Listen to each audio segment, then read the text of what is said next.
Kaelia was a mermaid of the twilight depths, where the sun's final rays surrendered to the bioluminescent glow of the abyss. Her tail was not the garish orange of tropical fish, but the deep, shifting blue-green of the ocean itself, speckled with silvery scales that mimicked the way moonlight danced on a calm sea. Her hair, the color of spun seaweed with hints of violet, floated around her like a soft cloud. But for all her beauty, her eyes, the pale silver of a winter moon, held a profound loneliness. The other merfolk were boisterous and communal, their songs echoing through the coral cities, but Kaelia was a creature of quiet wonders, more fascinated by the silent, sinking snow of marine detritus than by any royal court. One evening, she swam to the highest spire of the sunken cathedral, a place where the water was so clear she could see the tapestry of the night sky. It was a rare, cloudless night, and the stars were sharp and bright. Among them, one star seemed to pulse with a particularly gentle, silvery light. Remembering an old mare legend, Kaelia closed her webbed fingers around a smooth, cold pearl from her grotto,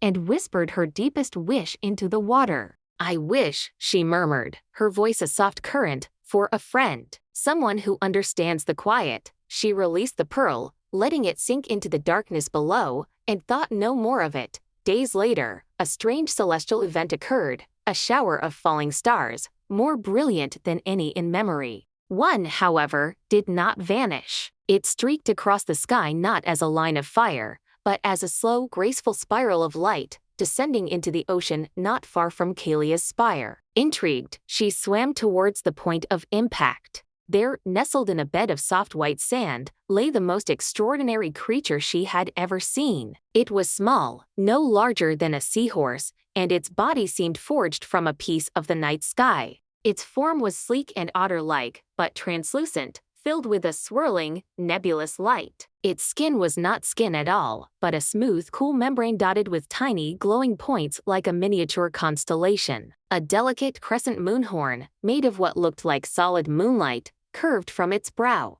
Its eyes were two large, gentle pools of liquid starlight, and they were wide with confusion and fear. It was a creature of the void, now trapped in an alien world of water and pressure. Kaelia approached slowly, her silver eyes wide with wonder. "Hello," she whispered. The creature flinched, its starry points dimming. A stream of frightened, shimmering bubbles escaped its mouth. "You're not meant to be here, are you?" Kaelia said, her voice soft as a tide pool. She reached out a hand, not to touch, but to offer. "It's all right, I can be your guide." The little moonstar creature looked at her hand, then into her gentle, moon-silver eyes. It saw its own loneliness reflected there. Hesitantly, it nudged its cool, smooth snout against her palm. A feeling of profound peace and cool starlight washed over Kaelia, a communication without words. She named him Lumen. Their friendship was a symphony of opposites that fit together perfectly. Kaelia showed Lumen the wonders of her world, the glowing forests of kelp that swayed in the deep currents, the caverns crusted with glittering crystals, and the silent, majestic whales that sang songs of ancient times. Lumen, in turn, lit her path with his gentle glow,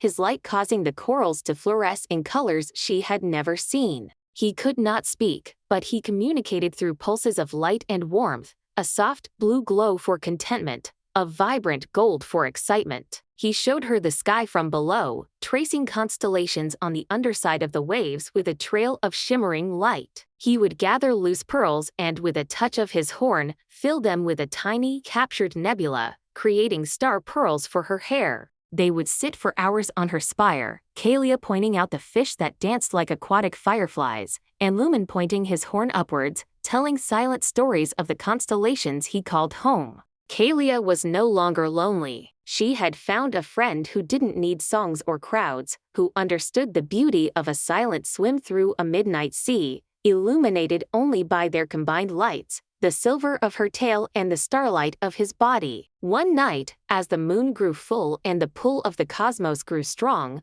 Lumen's light began to flicker and fade. He nudged her towards their spire. Kaelia's heart ached, understanding dawning in her silver eyes. His time in her world was ending. The sky was calling its child home. At the water's surface, Lumen looked at her, his starlight eyes brimming with a love that transcended worlds. He pressed his crescent horn to her forehead. A vision filled her mind, not of goodbye, but of a promise. She saw that every time she looked at the moon, she would see his face in its gentle curve. And every time a star twinkled in the velvety night, it would be him, winking at her from the heavens. With a final, brilliant pulse of light that lit up the entire bay, Lumen dissolved into 1,000 points of starlight and ascended, weaving himself back into the tapestry of the night. Kaelia now swims to the spire every evening. She is not lonely, for she has a friend in the sky. She looks up at the moon, no longer a cold satellite,